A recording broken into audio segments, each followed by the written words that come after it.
Erravalli farm house కు కేటీఆర్ హరీష్ రావు వెళ్లనున్నారు.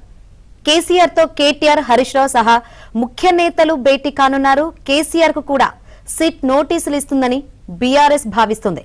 దీంతో SIT దూకుడు భవిష్యత్ కార్యాచరణపై చర్చించనున్నారు. మున్సిపల్ ఎన్నికలపై పార్టీ నేతలకు కేసీఆర్ దిశానిర్దేశం చేయనున్నారు. మరిన్ని వివరాలు అందించేందుకు మా ప్రతినిధి నరేష్ సిద్ధంగా ఉన్నారు.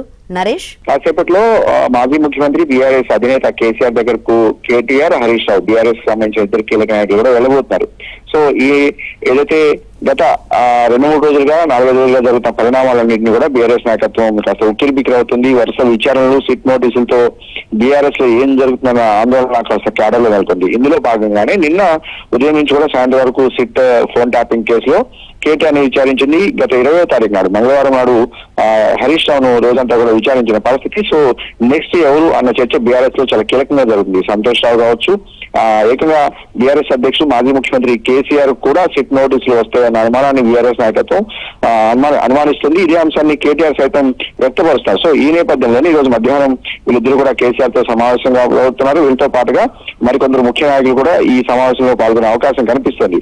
సో ముఖ్యంగా గత 4 రోజులుగా జరుగుతున్న పరిణామాలు సిట్ దూకుడుగా వెళ్తుంది. సో కాంగ్రెస్ ప్రభుత్వం